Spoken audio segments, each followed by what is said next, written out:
Hey everybody, it's Dr. Zubin Nemanja, ZDoggMD if you're nasty. Okay, this vaccine thing, everybody's talking about 12 to 16 to 18 months to develop a vaccine.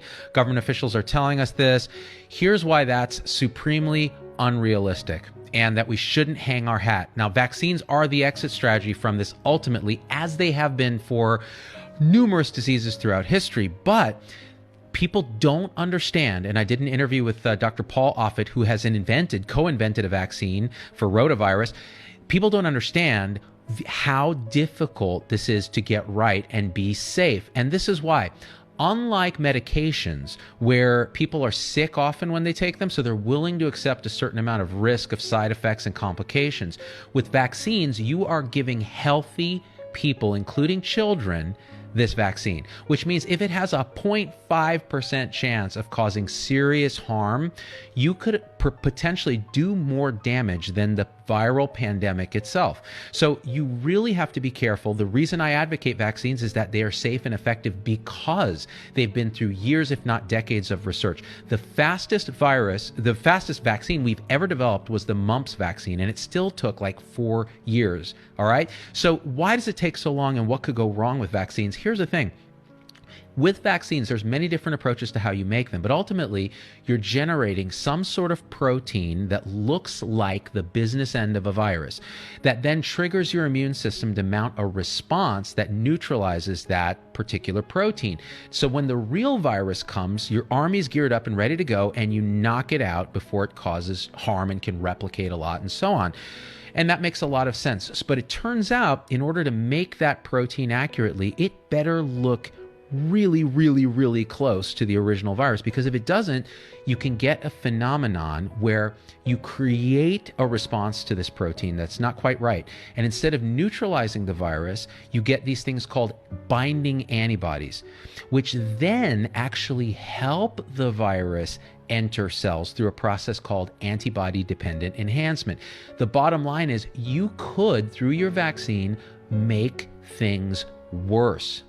Now, this has actually happened with a modern vaccine, the dengue vaccine. So the first iteration of dengue vaccine, young children who'd never been exposed to dengue actually had this phenomenon of antibody-dependent enhancement and got sicker when they were exposed to dengue than they might have if they had never gotten the vaccination. That is why you need to study it very carefully in humans and animals. You need to make sure you understand what the dose should be.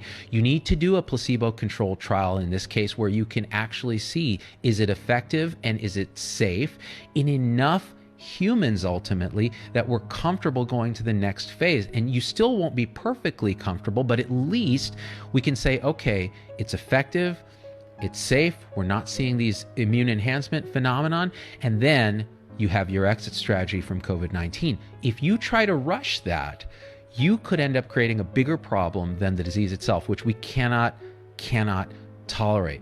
So the bottom line is then, well, if we're not going to have this safely in 16 or 18 months, we're doomed, right? No, we're not. This points out why it's so important to do social distancing, hand washing, listening to what they're telling you about flattening the curve, because then we slow the rate of spread of the virus, buys us time to do the vaccine right. Also, we're working in parallel on antiviral treatments, so actual other treatments for the disease itself, working on understanding how better to manage these patients when they end up in the hospital, understanding why some people get sick and some people don't, which may lead to other treatment strategies, and improving our technology to actually track cases so that if we flatten the curve, we can exit ramp this by actually testing people for antibodies that might imply they've been infected and now are immune, sending them back to work.